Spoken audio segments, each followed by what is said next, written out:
This is the story of the one. As a maintenance supervisor at a manufacturing facility, he knows keeping the line up and running is a top priority. That's why he chooses Grainger. Because when a drive belt gets damaged, Grainger makes it easy to find the exact specs for the replacement product he needs. And next day delivery helps ensure he'll have everything in place and running like clockwork.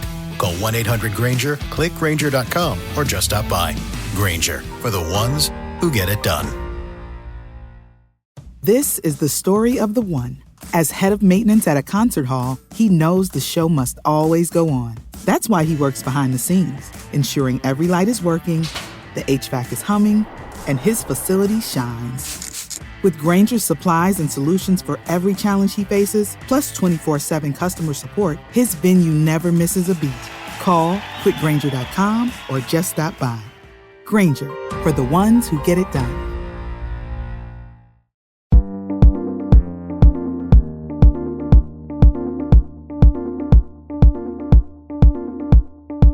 Welcome, and thank you for tuning in to Black Women Amplified, the podcast. Your host, Monica Wisdom Tyson, brings you downloadable conversations that matter to women around the globe. We discuss all things Black girl magic, amplify our voices, and transform our challenges into triumphs. Monica calls on her League of Extraordinary Women to push our boundaries, share their expertise, and stories of personal transformation. Welcome your host of Black Women Amplified, Monica Wisdom Tyson.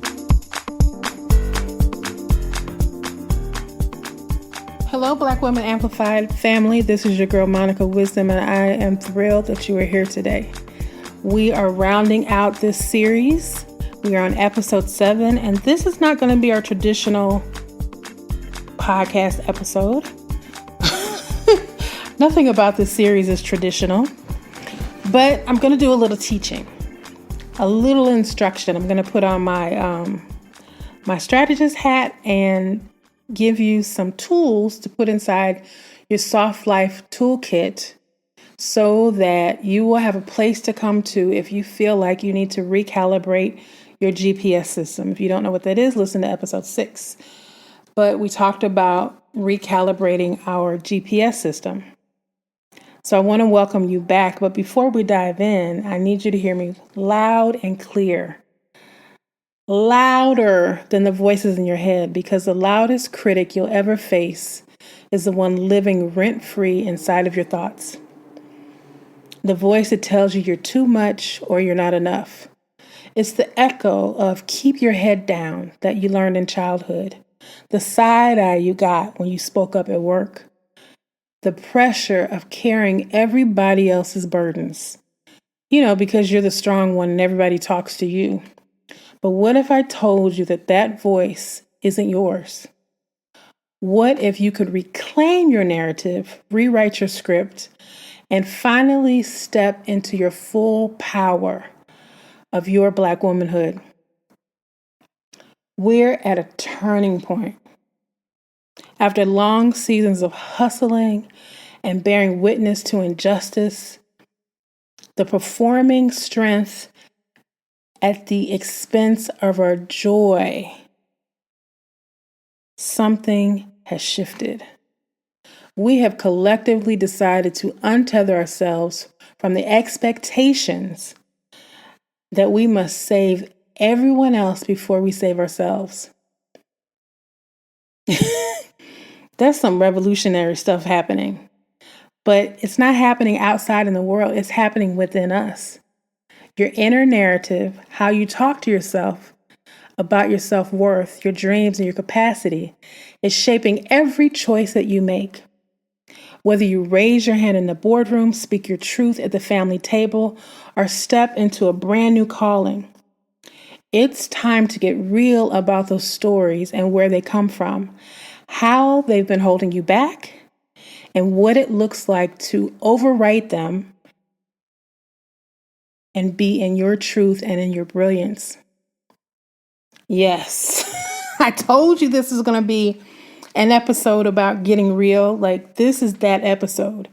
This is that teaching. This is the point in which we shift everything.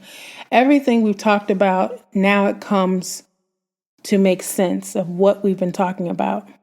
because we're going to uncover the root of that inner critic. Most of us grew up with two messages. You can be anything, and you better not ask for too much. We learned to code switch, be quiet at home, polished at the office, and happy in public. How many times have you walked around with that smile and you're like, why am I smiling inside your head? It's because survival demanded it. I'm going to go a little bit deep into the root of it. If you think about Jim Crow, when you think about Jim Crow, you couldn't look. In Jim Crow, which is where, if you're Gen X, our parents grew up in Jim Crow, whether it was the North, the South, the East, or the West. Jim Crow was everywhere. They want to tell you it's in the South, but it was everywhere. And not to the degree that it was in the South, but okay. It was about survival. It was about being safe. Not to look people in the eye, to look down, to hold your head down, because your parents literally couldn't look a white person in the eye, right? Because it was life or death. So those teachings were put onto us, even though most of us were born after the Civil Rights Act had passed. So the Jim Crow laws were no longer in effect, but that still was a part of their DNA. Now, here's the thing. We have to understand that those survival tactics are now part of us. And along the way, we internalize all of that. So we don't speak too loudly. We don't laugh loud. We learn not to expect too much, because you're being picky or particular, persnickety, arrogant, all of those terms. When you ask for too much, you're not easy to work with. You're demanding. You're difficult. Those became the tape that we play inside of our mind. So when you have all of that going on, do you actually dare to dream? Or are you just trying to get to the next day? Think back to those childhood moments when your parents, your teacher, your coach praised you for doing all the great things. But they also said, don't embarrass the family. Or a friend who envied your confidence called you too extra or too much. Are you doing too much, like the kids say? Those words plant seeds of doubt disguised as concern.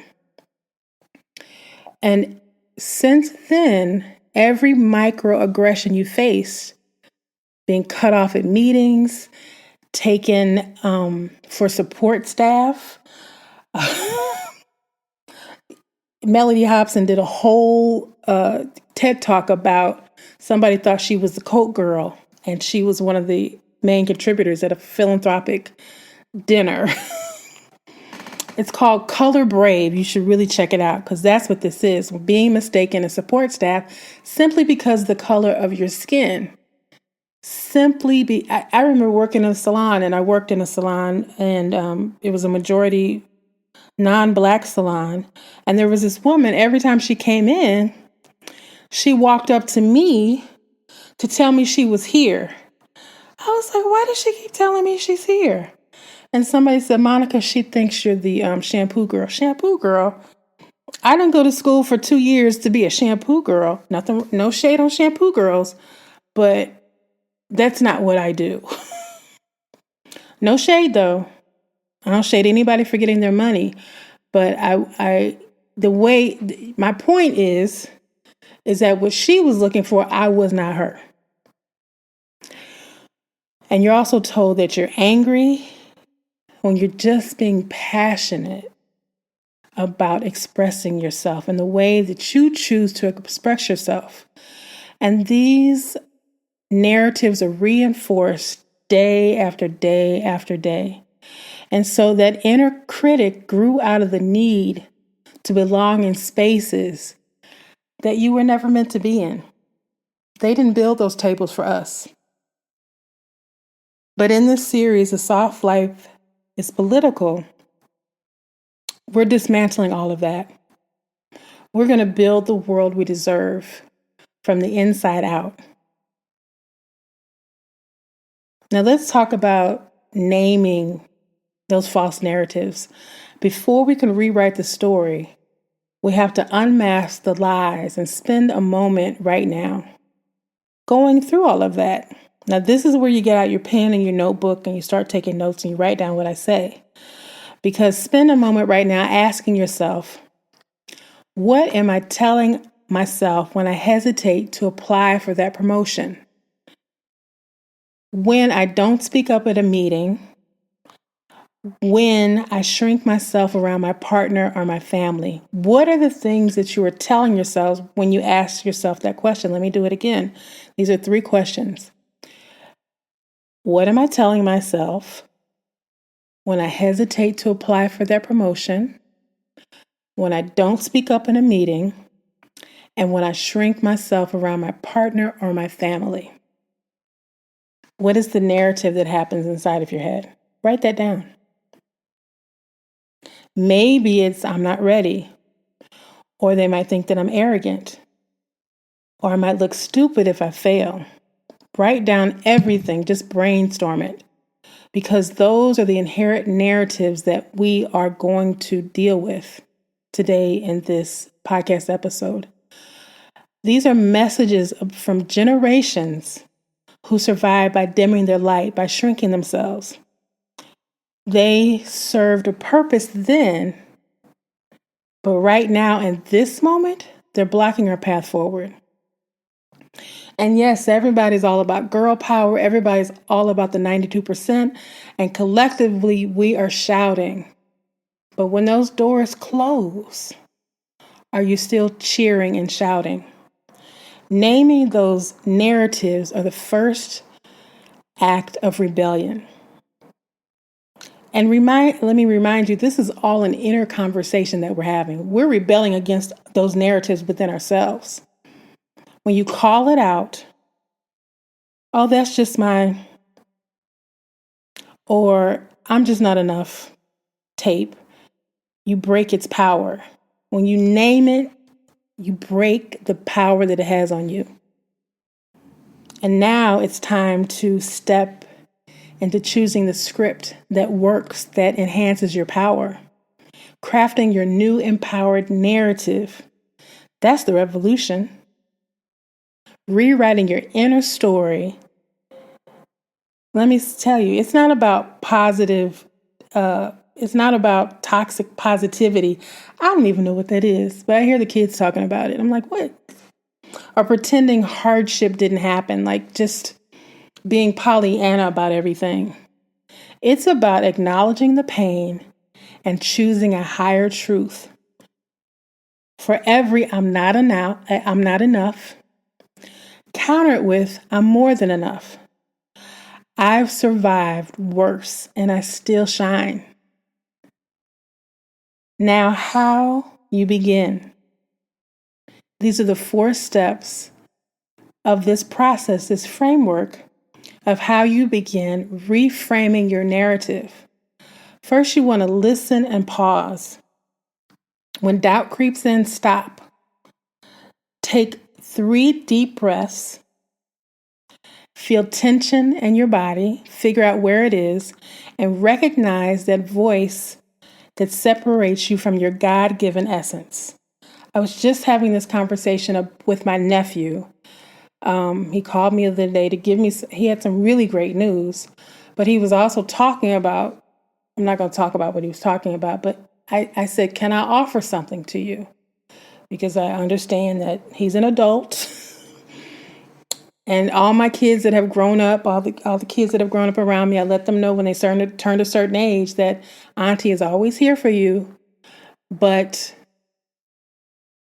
the advice is upon request because they need, they make their own decisions. So I said, can I offer you something? And I said to him, it took me a while, and this is this whole inner narrative work. It took me a minute to realize that when somebody said something to me, what was responding back. So if somebody said something that hurt my feelings or felt off, I was quick to respond. But I had to learn how to take a pause. Take a pause and figure out which voice is responding. Am I in this moment, or is my pain from the past responding to this moment? Has what somebody said to me, is it really bothering me right now, or did it trigger me from something that happened before? So this is the whole exercise of recrafting your inner narrative from a critic to an empowered place. So we're going to go through this framework, and this is how you begin. Number 1, pause and listen, right? Somebody says something to you, instead of quick wit, pause and listen. And when I say listen, not necessarily to the other person, but listen to yourself and figure out where that voice came from. Is it your pain speaking, or are you in this moment right now? Recognize the voice and ensure that it is from your truth and not your trigger. Second, question its source. We kind of went into that. But where did you learn how to believe this? Who told you that you weren't worthy? What's connected to this moment? What is connected to this trigger? Is it your grandmother's worrying? Is it your grandmother's warning? Your grandmother's worry, same thing. Is it a teacher who reprimanded you? Or was it a boss that made an offhanded remark? Or was it somebody you dated that said something really crazy to you and you internalized it? Every trigger is connected to a memory from the past. And so if somebody says something to you, that's why I said you have to take a pause and listen. You can listen to the person, but I want you to listen to yourself. And then question its source. That's number 2. And then number 3, reclaim the truth. Now, you might not do it in that moment. You might just take a pause and decide not to respond and tell the person, you know what, let's revisit this later, right? And then you want to go and do your homework. Replace the lie with the statement that's rooted in evidence. If somebody says, girl, you ain't nothing, instead of replying to that, you say, let's revisit that. And then you go back and ask yourself, why is that bothering me? It should just roll off like water off a duck's ass. Like it just shouldn't even bother me, but it's really bothering me. Why would? And we go into the internal conversation. Well, why would she say something like that? Why would she do this? And what is that? What she really thinks of me? Is that what I think of myself? Is that what I'm presenting? You go into all of these questions and you begin to spin out. But this is where the reframing begins. We say to ourselves, if they say, "Girl, you ain't nothing," you say, "Huh? Does this ring true that I ain't nothing, that I'm not good enough, that I'm not worthy? What is the evidence that I am worthy, that I am enough, that I do belong here?" And then you want to write that down. What is the evidence that says I am enough, I am worthy, and I do belong here? Because you have to give yourself time to process the situation. And that's where the healing comes in. We're so quick to respond or ignore it and just don't deal with it. But we're going to go in and reclaim the truth for ourselves so that the next time somebody says that, instead of believing it or spinning, you say, oh, that's her problem, not mine. Because I do belong here. I am enough. I am smart enough. I am brilliant. I belong in this space at any time. If you hesitate to speak up, recall a time when you were in a space where you didn't speak up. Instead of responding, you didn't speak up. That's another perspective. So either you snap back or you shrink. And then why did you do that? Where did that come from? So this is where you begin to reclaim your truth. Why did I not say anything to that person? She said I'm not enough and I just took it. I didn't snap back because in somewhere in my life and in my body and in my brain, I believe what they said. But where did that come from? What is the genesis of that thought? Like we said, it could have been a parent, it could have been a teacher, it could have been a peer, a church member, a pastor, just somebody passing you on the street who's having a bad day. But when you find the evidence of the opposite, then you begin to let go, forgive, and reclaim your actual truth.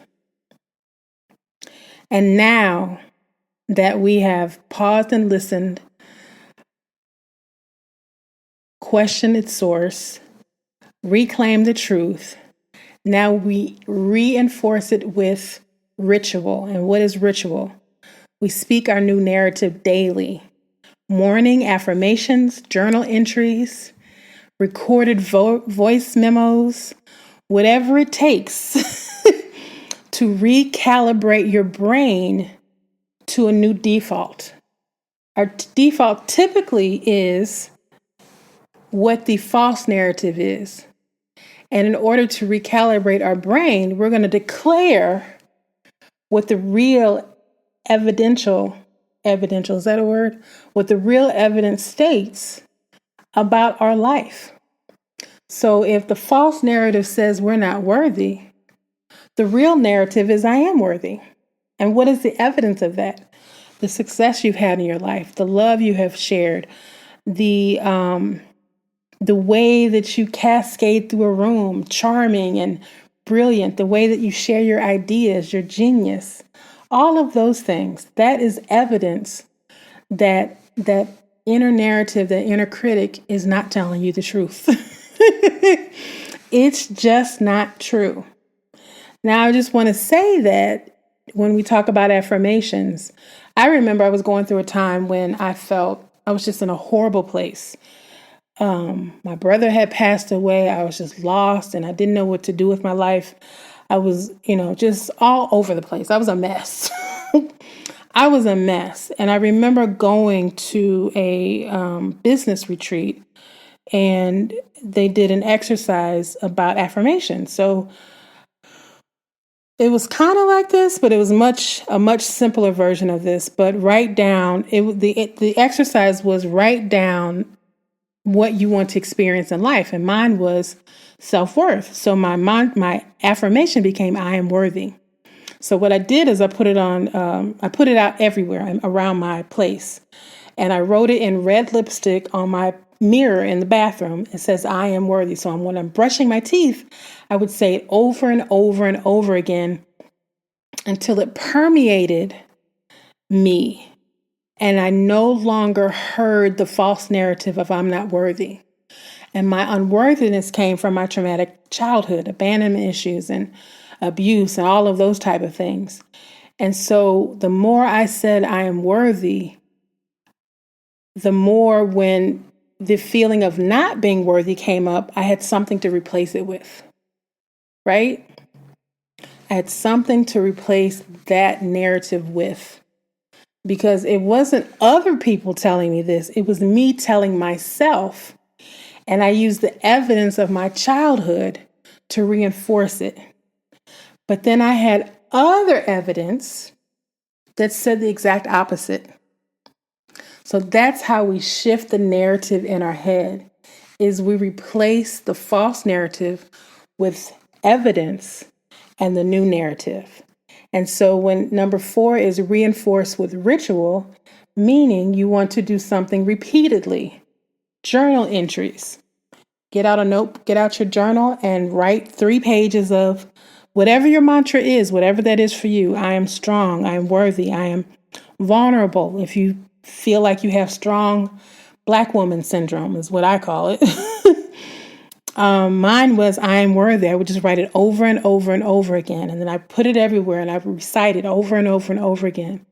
And anytime I felt like I was in a place, I would just close my eyes for a second, put my hand on my heart, and I would just say to myself, I am worthy, I am safe. I am worthy, I am safe.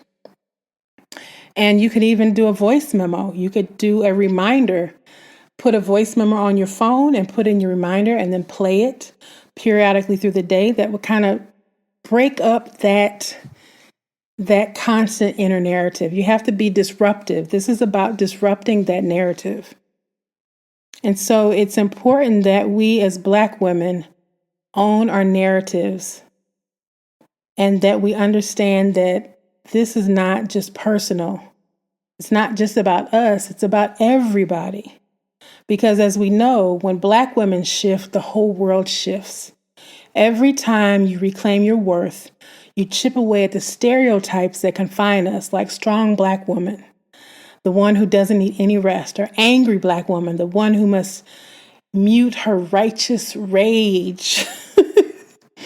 By rewriting your story, you redefine what strength looks like. Strength includes softness, it includes rest, and it includes radical self-care. So when you shift your inner dialogue, you send ripples throughout the community to your daughters, your sisters, your friends. They witness you speaking kindly to yourself and being tender with yourself. And they learn to do it as well. I remember when I was making this shift, I hadn't seen my best friend in a while because when I go through stuff, I kind of retreat from everybody. And I went to her house and she said, "There's something different about you." I said, "Is it?" And that's when I realized the work I had been doing was working. She said, "You don't seem the same." And I wasn't. Because that inner dialogue was hindering everything and it colored everything I did.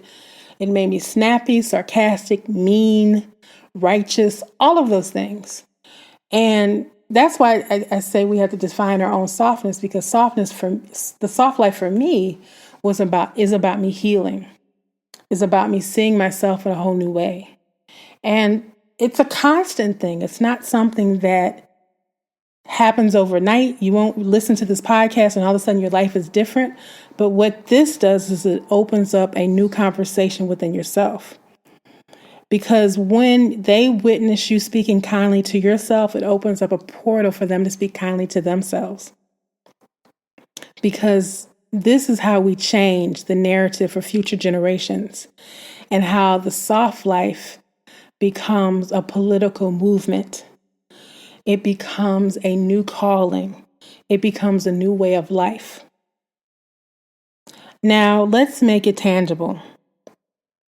Let's choose one or two of these practices and integrate it into your week. One thing you can do is mirror work. Mirror work is what I did for a long time, and I still do it occasionally. And every morning you look yourself in the eyes and inside of your mirror. Remember, I told you I wrote, "I am worthy" on my mirror. And I speak my name and one truth. Monica, you are capable. Monica, I am worthy. Monica, I am creative. Monica, I deserve love. And then you want to do a narrative mapping. Write down 3 reoccurring negative thoughts. Beside each one, I want you to write the factual evidence that contradicts it. Remember, we talked about what is the evidence that says that this statement is not true, this idea is not true, what they said is not true. I want you to physically write it down. I am not good enough. What is the evidence that lets you know that you are? I am not smart enough for this new job. What is the evidence that shows that you are? I remember I sat down with a client one time who was thinking about, she was at a crossroads at her job, and she was a high-powered position. And she was at the crossroads of, should I get another job and work for another company? Or should I start my own company? So I got out a piece of paper. I took her through my visioning process really quickly. It's a quick process, but it's powerful. And then I said to her, let's talk about, she's in finances. I said, well, let's bring it down to dollars and cents, which is a language that you understand. That's the good thing about my coaching. I customize it. It's not like a cookie cutter thing. So I customized it to her. How much money did you, and I went through the process. And by the end of it, we had come to a dollar amount that she had generated for another company. And I said to her, what is the number if you built your business on 10% of this, what does it look like? And we looked at that number. She started her own company. 11 years ago, she started her own company and it boomed. Everything she wanted it to be, it became. And then she turned around and sold it and made a crap load of money.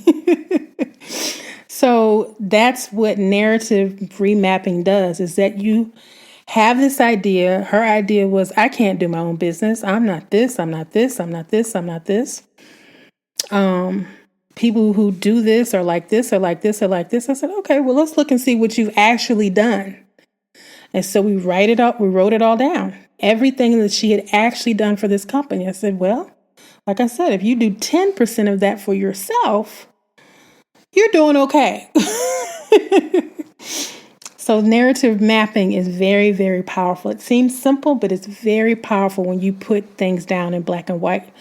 Now, the fourth thing are voice memo affirmations. Record a 30-minute audio for yourself, starting with your new beliefs. I am worthy to build the business that builds my dreams. And play it when you feel in doubt. Like if you're at a corporate job and you want to start your own business, create something for that. If you're a single woman and you want a relationship, and in your head you think, what man is going to deal with this mess? Well, there are people that are attracted to you. There are people that think you're beautiful, adorable, and there are men who think your mess is marvelous. And so now we're going to write, I am marvelous. I attract the perfect person that will adore all of my attributes. That is your positive voicemail. I attract someone who thinks that I am adorable and loves all of my attributes. Ding, ding, ding, ding, ding. And then you want to do a community check-in. You want to share your new narrative with a trusted person, somebody that you absolutely trust, and ask her or him to call you out when you're going the opposite way, when you're starting that spinning or that negative conversation with yourself, or you're out loud and you're doubting yourself, self-doubt. And they say, hey. And you don't have to tell them what's going on. Just say to them, if I'm spinning out and I'm going through self-doubt and I'm feeling sorry for myself, I need you to say this. And whatever that is, whatever your safe word is, it could be, hey, say your mantra to yourself. Or I just touch my hand and say, I just want you to remind you that you're safe. Because you need somebody who's going to help you disrupt those thoughts.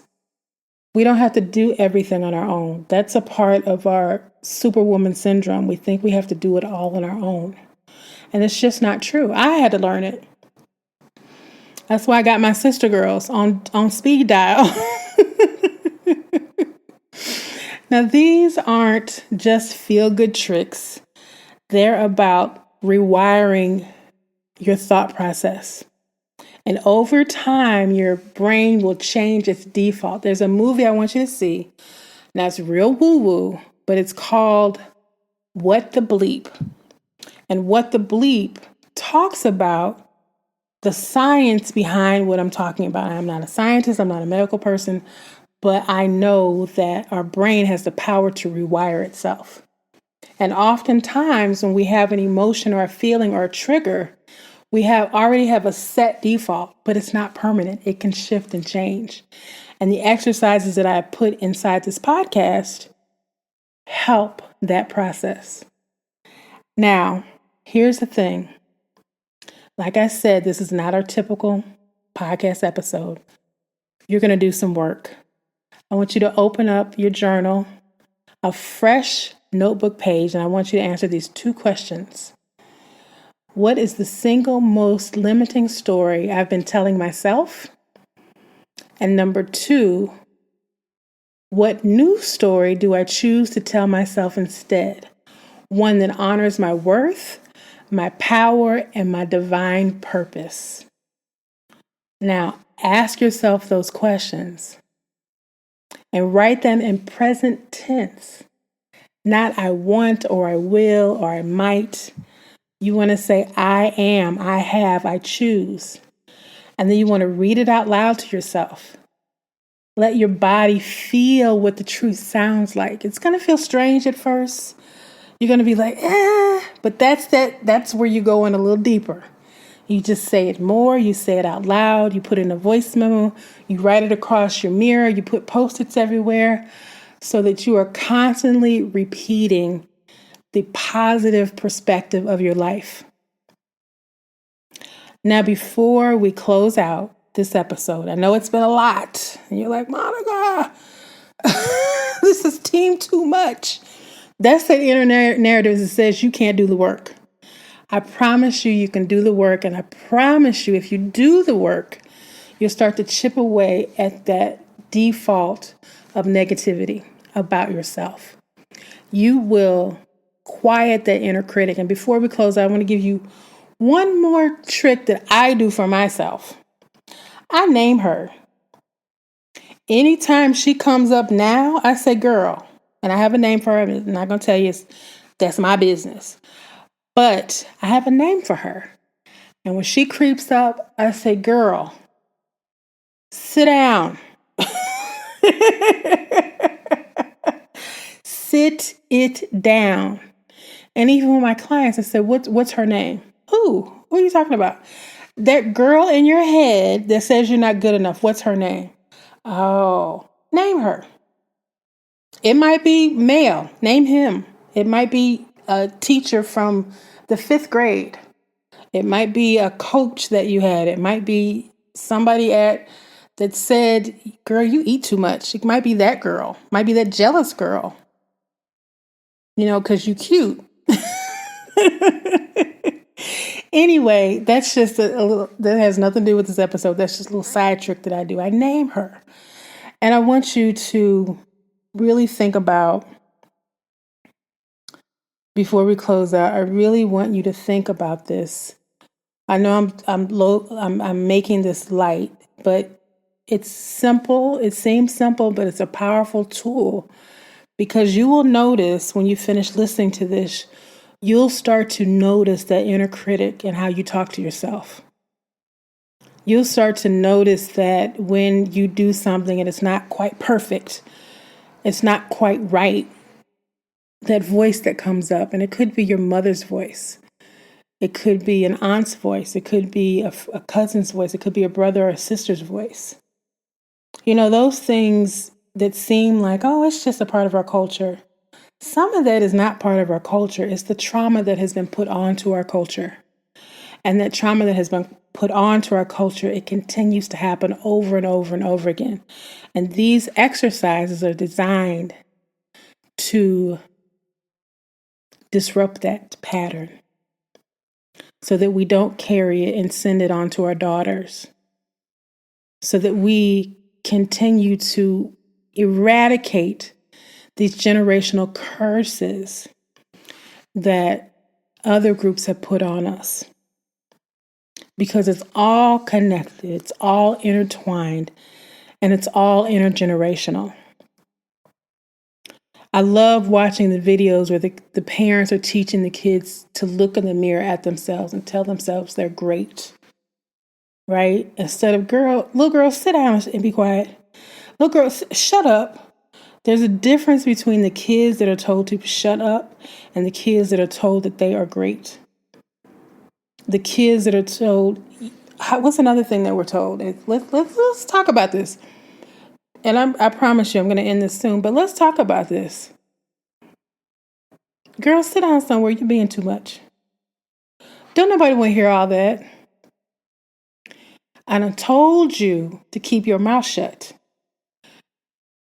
Right? Now, what is it for you? Write that down. What are the things that you've heard in your family that you find yourself saying to your own children, that you find yourself saying to other people's children? And those formative years from 0 to 7, we begin to form our personality based off the things that we have been told. Because the reality is, we are born divinely perfect. It is biblical. God knew us before we were born. We were divinely fashioned in our mother's womb before we were born. And God is not making half people. God is making people that are whole, perfect, and complete. And then we get programmed with these ideas that other people put into us that we internalize. It's time to disrupt that system. It is rooted in white supremacy. It is rooted in oppression, and it is rooted in Jim Crow. And we have an opportunity to shift that. I don't care if you're 20, 30, 40, 60, 100. You have the power to eradicate that from your system. Now, there's going to be a piece that's always going to be worked on. I'm not saying that it's going to disappear, but now you have the tools to rewrite your narrative. So let's close this out.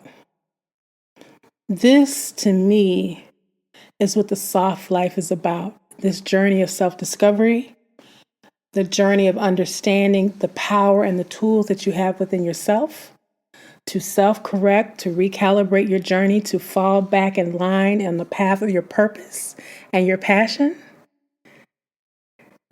And here's the thing. You get to do it day by day.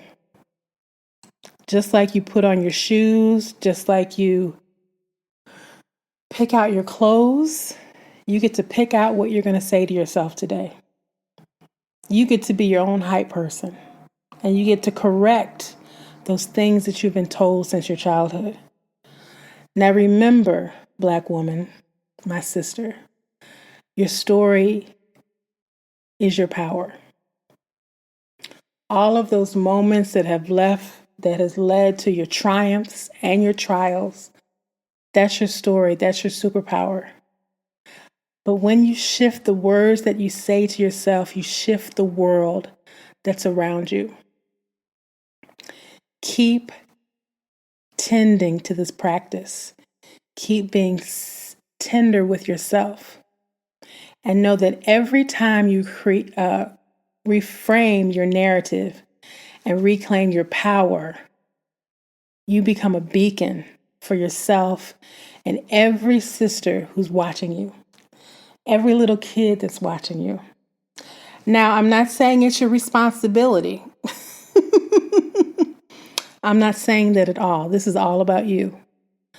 But something about us activates power in other people. And if we feel disempowered, we're going to disempower other people. If you feel empowered, you're automatically going to empower people, not by what you say, not by what you do, but by who you are. So, this is the thing. Keep learning to speak the truth to yourself. Keep in the process of rewriting your narrative in your head. Keep quieting that inner critic and recognize that that is not you. That is not who you are. That is something somebody told you, and you chose to believe it consciously or unconsciously. But now you have the power, the knowledge, the information to rewrite it. Every time she, he, they, whatever the name is, whatever the entity is, whatever that voice is, you now have the tools to shift it.